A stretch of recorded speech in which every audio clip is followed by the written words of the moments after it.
ভোটের ফলাফল নিয়ে সারা ভারতবর্ষ যখন মেতে উঠেছে, আমি তখন তোমাদের শোনাতে এলাম সভাকবি গল্পটি। শৈলজানন্দ রচিত এই সভাকবি গল্পটি এসএলএসটি দিতে গেলে যে সাহিত্য সম্ভার বইটি পড়তে হয়, সেই সাহিত্য সম্ভার বইতেই অন্তর্ভুক্ত রয়েছে। গল্পটি পাঠ করে শোনাচ্ছি। যদি ভালো লাগে অবশ্যই চ্যানেলটিকে সাবস্ক্রাইব করে ভিডিওটি লাইক করে কাছে থাকবে। তো গল্পটি শুরু হচ্ছে এইভাবে। এক যে ছিল রাজা, রাজার মস্ত বড় রাজত্ব, যেমন নাম তার তেমনি প্রতিপত্তি। রাজার কাজ নেই, কর্ম নেই, সারাদিন বসে বসে শুধু খায় আর ঘুমোয়। দিন তার যেন কিছুতেই কাটতে চায় না। কি আর করে, মানুষের তো একটা নেশা থাকা চাই। অনেক ভেবেচিন্তে রাজা এক ভারী মজার নেশা ধরলে, কবিতা লেখার নেশা। দিনে বিশ্রাম নেই, রাতে ঘুম নেই, দিনরাত শুধু দেখা যায় সাদা কাগজের ওপর খসখস করে রাজা বাহাদুর কলম চালাচ্ছে আর কবিতা লিখছে। কিন্তু কবিতা বড় কঠিন জিনিস, এত সহজ নয় লেখা। মিলের পর মিল ভেবে ভেবে রাজার মাথা গেল খারাপ হয়ে। দিনরাত কেমন যেন উন্মাদ ভাব, ডাকলে সাড়া দেয় না, ভালো করে কথা বলে না। রানী একদিন জিজ্ঞাসা করলে, কি করো ওসব? রাজা বললে, কবিতা লিখি। রানী বললে, কই শুনি কেমন তোমার কবিতা।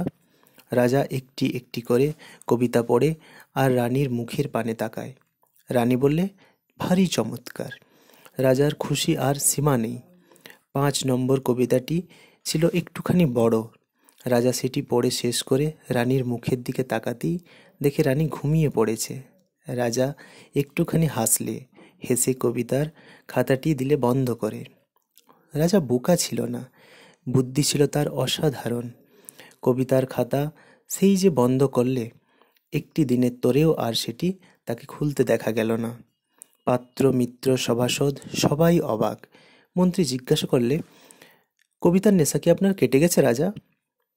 রাজা বললেন, হ্যাঁ, কবিতার নেশা বড় সাংঘাতিক মন্ত্রী। এ নেশা সকলের ধাতে সহ্য হয় না।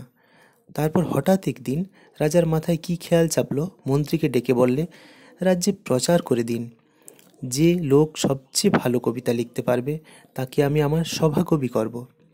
সংবাদটা যেই প্রচারিত হওয়া, বাস, তারপরের দিন থেকেই গাদা গাদা কবিতা আসতে লাগলো রাজার দরবারে। কবি আর কবিতার দায়ে মন্ত্রীর অবস্থা হলো ঠিক পাগলের মতো। মন্ত্রী রাজাকে গিয়ে বললে, কবিতার আমি কিছু বুঝি না রাজা, বিচারের ভার আপনিই গ্রহণ করুন। রাজা এতদিন পর আবার একটা কাজের মতো কাজ পেল। পর্বত প্রমাণ কবিতার স্তূপ একটি একটি করে পড়তে লাগলো। 3 মাস লাগলো তার কবিতাগুলি পড়ে শেষ করতে। অধিকাংশই বাজে, মাত্র 25টি কবিতা মনে হলো যেন কবিতার নেশায় মশগুল হয়ে লেখা। আর এই 25 জন কবিকে ডেকে পাঠানো হলো। আনন্দে আত্মহারা হয়ে এই 25 জন কবি রাজার দরবারে এসে হাজির। সকলেই এলো রাজার সভাকবি হবার আশায়। কিন্তু রাজার বিচার শুনে তাদের চক্ষু স্থির। কাজ নেই বাবা সভাকবি হয়ে, তারা তখন পালাতে পারলে বাঁচে। রাজার হুকুমে রাজবাড়ির সদর ফটক গেল বন্ধ হয়ে, প্রহরীরা তাদের যেতে দিলে না। রাজা বললে, এই 25 জন কবিকে কয়েদখানে বন্দি করে রাখো। দিনে মাত্র একবার করে খেতে দাও, আর প্রত্যেককে বলে দাও কবিতা যেন তারা না লেখে। রাজার আদেশ, কি আর করবে। সেই দিন থেকে এই দুর্ভাগা 25 জন কবির নিরতিশয় নির্যাতন সহ্য করে কয়েদখানায় বন্দি হয়ে রইল। 1 মাস পরে তারা নিজে গেল তাদের দেখতে। রাজা দেখলে তাদের দুর্দশার এক্সেস, অনাহারে অনিদ্রায়, তার দুর্ভাবনায় প্রত্যেকের শরীর হয়েছে শীর্ণ কঙ্কালসার। দেখলে আর সহজে চিনতে পারা যায় না। অনুসন্ধান করে দেখা গেল 25 জন কবির মধ্যে মাত্র 3 জন রাজার আদেশ অমান্য করে লুকিয়ে লুকিয়ে কবিতা লিখছে। যারা পড়ল তারা তো ভেবেই অস্থির, আবার কি শাস্তি হয় কে জানে। এই 3 জন কবিকে রাজা বললে, ধরে রাখো, বাকি 22 জনকে ছেড়ে দাও। 22 জন কবি ছাড়া পেয়ে যেন বেঁচে গেল। বাড়ি গিয়ে কিন্তু দেখে রাজা অবিচার করেননি, তাদের বাড়িতে রীতিমতো টাকা পাঠিয়ে দিয়েছে।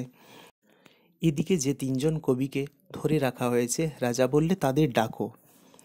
রাজা এই 3 জনকে ডেকে 3খানি বাড়ি দিলে, প্রচুর অর্থ দিলে, বললে দেশ থেকে স্ত্রী পুত্র এনে পরম আনন্দে তোমরা এইখানে বাস করো। কিন্তু একটি কথা, কবিতা আর তোমরা লিখতে পারবে না। তাদের পশ্চাতে রইল রাজার গুপ্তচর। কবিতা লিখলে শাস্তি তাদের অনিবার্য। আর কেনই বা কবিতা লিখবে? প্রচুর ঐশ্বর্য লাভ করে নিশ্চিন্ত নির্ভাবনায় স্ত্রী পুত্র পরিবার নিয়ে যারা বাস করছে, অন্তরের এই ক্ষণিক বিলাসে তাদের কী বা প্রয়োজন? কবিতা লেখা বোধহয় তারা ছেড়েই দিলে। কিন্তু কি আশ্চর্য ব্যাপার, এই তিনজনের মধ্যে একজন হঠাৎ একদিন ধরা পড়ল, নিতান্ত সঙ্গোপনে সে নাকি আবার কবিতা লিখছে। গুপ্তচর নিয়ে এলো তাকে রাজার কাছে ধরে। রাজা জিজ্ঞেস করলে, লুকিয়ে লুকিয়ে আপনি কবিতা লিখছেন? কবি বললে, হ্যাঁ রাজা, আপনার দেওয়া ঐশ্বর্য আপনি ফিরিয়ে নিন, কবিতা না লিখলে আমি মরে যাব। রাজার মুখে হাসি ফুটল। রাজা হু হু করে হেসে উঠলেন। বললে, ডাকো মন্ত্রীকে। মন্ত্রী এলো। রাজা বললে, এতদিন পরে আমার কবিতার বিচার শেষ হলো মন্ত্রী, ইনিই আমার সভাকবি। কবি জিজ্ঞেস করলে, আমাকে কি করতে হবে রাজা? রাজা বললে, মনের আনন্দে আজ থেকে আপনি কবিতা লিখবেন। এইভাবে শৈলজানন্দ রচিত সভাকবি গল্পটি শেষ হচ্ছে। রাজা এইভাবেই তার সভাকবিকে বেছে নিয়েছিলেন। ধন্যবাদ।